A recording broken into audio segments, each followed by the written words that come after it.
नमस्कार, दिन भर की बड़ी खबरों में आपका स्वागत है। मैं हूं अंशिता श्रीवास्तव।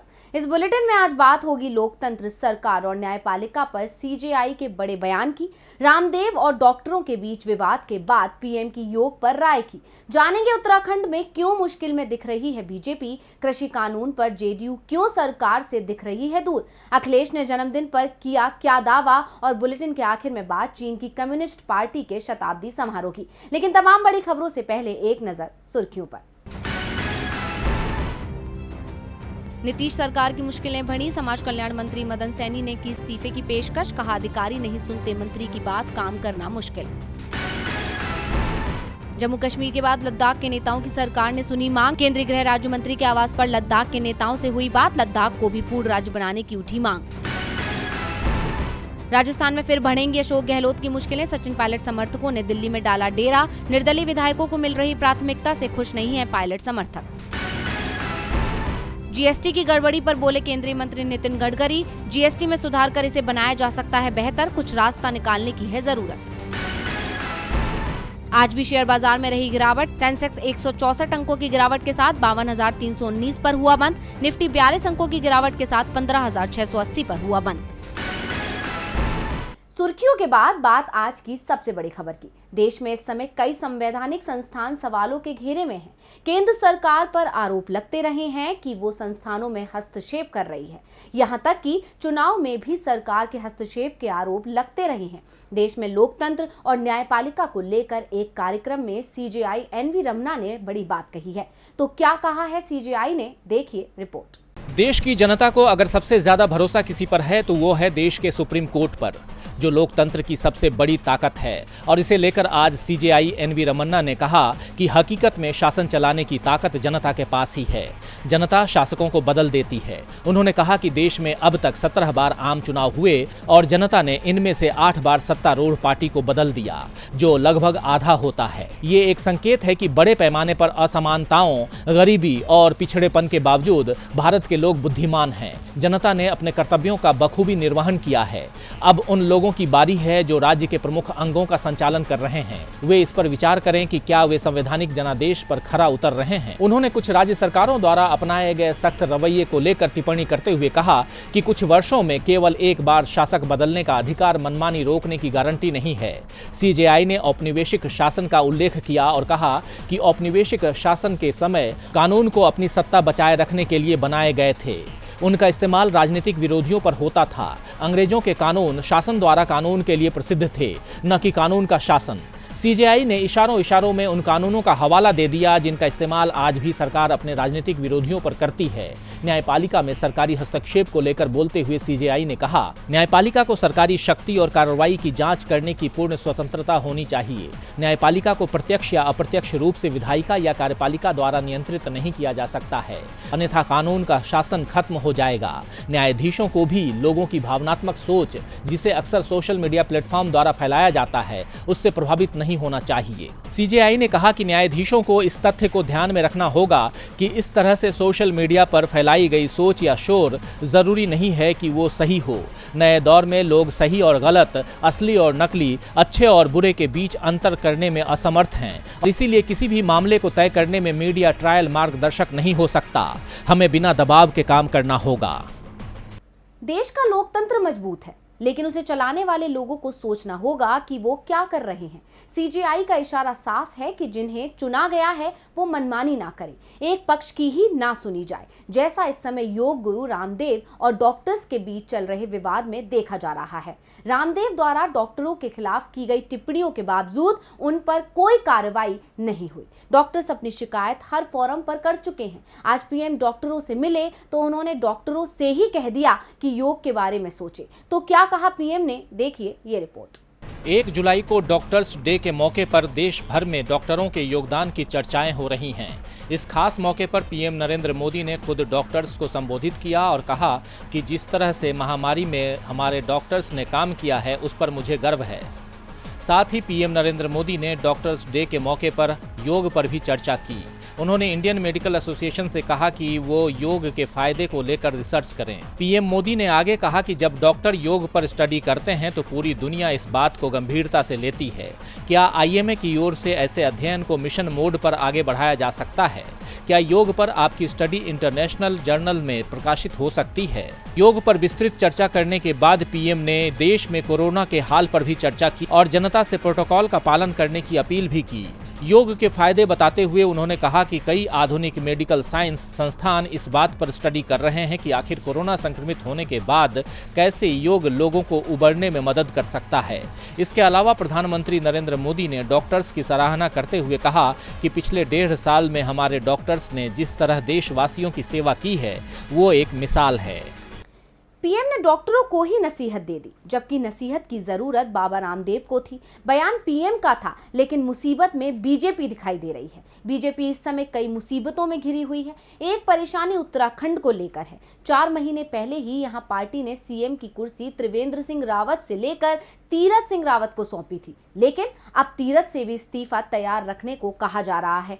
तो क्यों बार बार उत्तराखंड में सीएम बदल रही है बीजेपी? देखिए ये रिपोर्ट। तीरथ सिंह रावत दिल्ली पहुंच चुके हैं। बीजेपी नेताओं के साथ उनकी मुलाकातों का दौर शुरू हो चुका है। पहले दावा किया जा रहा था कि विधानसभा चुनावों को लेकर उन्हें दिल्ली बुलाया गया है, लेकिन अब कहा जा रहा है कि पार्टी ने तीरथ सिंह रावत को सीएम पद से इस्तीफा देने के लिए तैयार रहने को कह दिया है। तीरथ सिंह रावत के ऊपर ये मुसीबत इसलिए आई है क्योंकि चुनाव आयोग अभी विधानसभा उपचुनाव कराने के लिए तैयार नहीं है। 5 राज्यों के विधानसभा चुनाव और यूपी में हुए पंचायत चुनावों को लेकर चुनाव आयोग पहले से ही सवालों के घेरे में है। चेन्नई हाईकोर्ट ने तो चुनाव आयोग पर कोरोना संक्रमण के दौरान चुनाव कराने के मामले में ऐसी टिप्पणी कर दी थी कि चुनाव आयोग के अधिकारियों को सुप्रीम कोर्ट में जाना पड़ गया। ये टिप्पणी मौखिक थी, लेकिन चुनाव आयोग के लिए स्पष्ट आदेश था कि वो हालात देखे और उसके बाद ही चुनावों का फैसला ले। देश में कोरोना की स्थिति अभी भी नियंत्रण में नहीं आई है।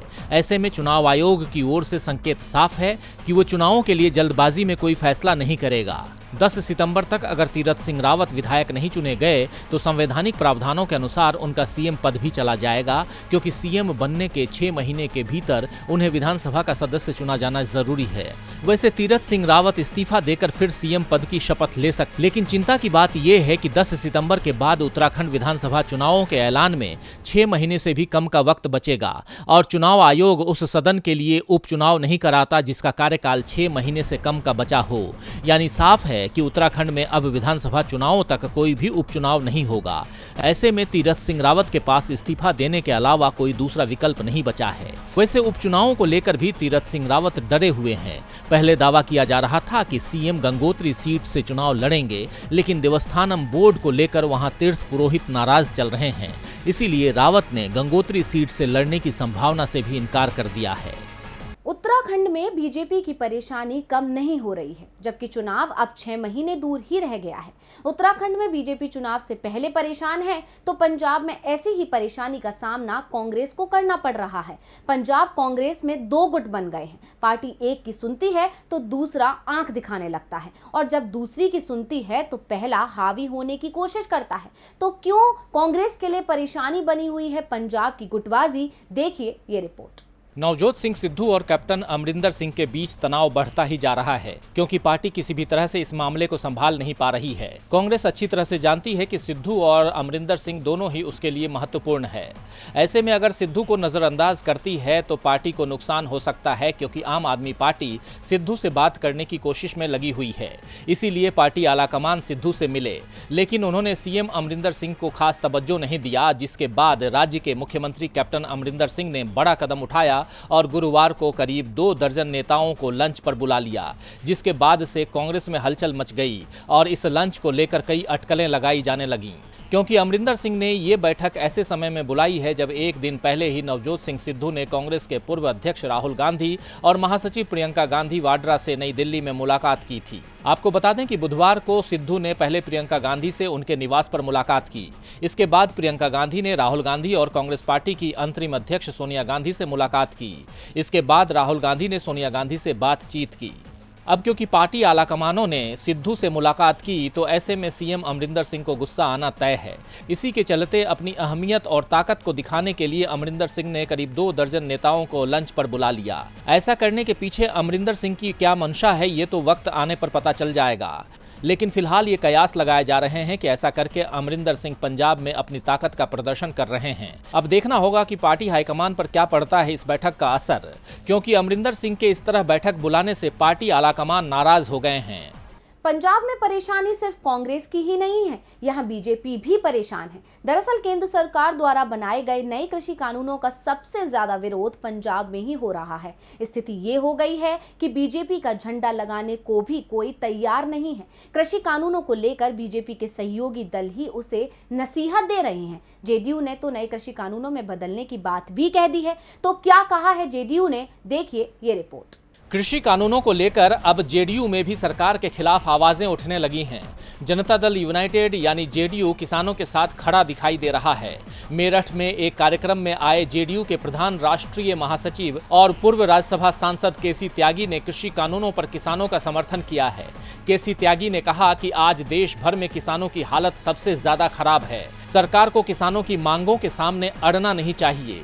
केसी त्यागी ने कहा, देश में किसानों की हालत एक जूता पॉलिश करने वाले से भी बदतर है। एक सर्वे कंपनी ने किसानों की आय को लेकर रिपोर्ट पेश की थी, जिसमें बताया गया कि आज देश का किसान सबसे ज्यादा परेशान है। कृषि कानून कोई धार्मिक ग्रंथ नहीं जो उसमें बदलाव न हो सके। किसी को भी हठधर्मिता नहीं अपनानी चाहिए। केसी त्यागी ने किसानों की हालत का जिक्र करते हुए कहा कि सरकार को जिद छोड़ देनी चाहिए। उन्होंने किसानों से भी सरकार के साथ बातचीत शुरू करने को कहा और किसानों से भी जिद छोड़ने की बात की। लेकिन केसी त्यागी ने कृषि कानून पर सवाल उठाकर मोदी सरकार की परेशानी जरूर बढ़ा दी है। केसी त्यागी का इशारा साफ है, किसानों की मांगों को सरकार स्वीकार करे जिससे उनकी परेशानी दूर हो। परेशानी सिर्फ किसानों के सामने नहीं है, इस समय पूरा देश कोरोना की परेशानी से जूझ रहा है। देश के पास कोरोना से बचाव के लिए 3 वैक्सीनें हैं, लेकिन फिर भी देश में वैक्सीन की कमी है। आज एसपी चीफ अखिलेश यादव का जन्मदिन था। उन्होंने इस दौरान मोदी और योगी सरकार को वैक्सीन की कमी के मामले में जमकर सुनाया। तो क्या कहा अखिलेश यादव ने, देखिए ये रिपोर्ट। देश में वैक्सीनेशन की रफ्तार एक बार फिर धीमी पड़ने लगी है। राज्यों के पास वैक्सीन का स्टॉक खत्म होने लगा है, जिस कारण दिल्ली, महाराष्ट्र सहित कई राज्यों में वैक्सीनेशन के कई सेंटरों को बंद कर दिया गया है। वैक्सीन की परेशानी के बीच यूपी के पूर्व सीएम अखिलेश यादव ने जनता से वैक्सीन लगवाने को कहा। अखिलेश यादव ने कहा कि पहले सभी लोगों को वैक्सीन मिल जाए, उसके बाद ही वो वैक्सीन लगवाएंगे। उनके लिए यूपी का एक एक आदमी बेहद महत्वपूर्ण है। अखिलेश ने कहा कि ये सरकार की पूरी जिम्मेदारी है कि यूपी की जनता को वैक्सीन मिले, लेकिन योगी सरकार जनता को वैक्सीन नहीं दे पा रही है। अखिलेश ने तंज कसते हुए कहा कि केंद्र और राज्य दोनों ही जगह बीजेपी की सरकार है। ये वही पार्टी है जिसने करोड़ों रुपए खर्च किए और कहा कि 2 डोज जरूरी है, और आज वही बीजेपी कह रही है कि 1 डोज जरूरी है।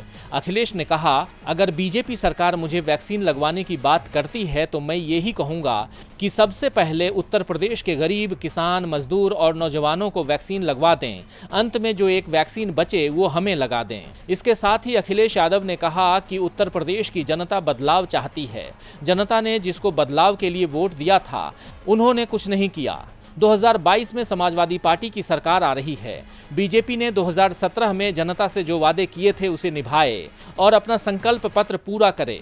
अखिलेश ने कहा कि चुनावों में समाजवादी पार्टी छोटी पार्टियों से गठबंधन करेगी और कोशिश रहेगी कि चाचा शिवपाल यादव भी हमारे साथ ही रहें। और बुलेटिन के आखिर में बात चीन की। चीन पर अक्सर उसकी विस्तारवादी नीतियों को लेकर उंगलियां उठती हैं। भारत और चीन के संबंधों में कड़वाहट ही इस बात से आई है कि चीन ने अकारण भारतीय क्षेत्र में दखलंदाजी की कोशिशें बार-बार की हैं। लेकिन आज चीन के राष्ट्रपति शी जिनपिंग ने कहा कि अगर कोई विदेशी ताकत हमें आंख दिखाने की कोशिश करती है तो उसे चीन के 1.4 अरब लोगों से निपटना होगा। तो शी जिनपिंग ने क्यों दिया ऐसा बयान, आइए देखते हैं। 1 जुलाई को चीनी कम्युनिस्ट पार्टी अपनी स्थापना के 100 वर्ष मना रही है। इस मौके पर ऐतिहासिक तियानमेन चौक पर एक समारोह हुआ। समारोह की शुरुआत फ्लाई पास्ट के साथ हुई। इस दौरान पार्टी के हजारों कार्यकर्ता देश की सराहना करते हुए गीत गाते नजर आए। इस मौके पर सैन्य परेड नहीं निकाली गई। सेना, वायुसेना और नौसेना कर्मियों ने एक संक्षिप्त मार्च में भाग लिया। सैन्य बैंड के साथ हजारों स्कूली बच्चों ने सीपीसी की प्रशंसा में गीत गाए। इस खास मौके पर शी जिनपिंग ने अपने संबोधन में कहा, चीन अब किसी से दबेगा नहीं। चीन अब किसी भी विदेशी ताकत को यह अनुमति नहीं देगा कि वो हमें आंख दिखाए, हम पर दबाव बनाए और हमें अपने अधीन करने का प्रयास करे। किसी को भी चीनी लोगों की मजबूत इच्छा शक्ति, इरादे और बेजोड़ ताकत को कम करके नहीं आंकना चाहिए। अगर कोई विदेशी ताकत ऐसा करने का प्रयास करती है तो उसे चीन के 1.4 अरब लोगों की फौलादी ताकत से निपटना होगा। गौरतलब है कि शी जिनपिंग के इस बयान को अमेरिका और चीन के मौजूदा तनाव से जोड़कर देखा जा रहा है।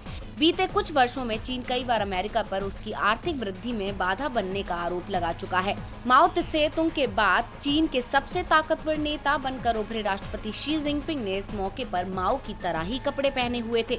उन्होंने अपने भाषण में चीनी लोगों की तारीफ करते हुए कहा कि अगर चीनी कम्युनिस्ट पार्टी नहीं होती तो जिस नई दुनिया में आज चीनी लोग जी रहे हैं वो उन्हें नहीं मिल पाती। उन्होंने चीनी सेना को और मजबूत बनाने की बात की। शी जिनपिंग ने कहा कि चीन अपनी सेना का निर्माण अपनी संप्रभुता की रक्षा, सुरक्षा और विकास के लिए करेगा और इसे विश्व स्तरीय बनाएगा। तो आज के लिए मेरे साथ बस इतना ही। देखते रहिए DV लाइव। नमस्कार।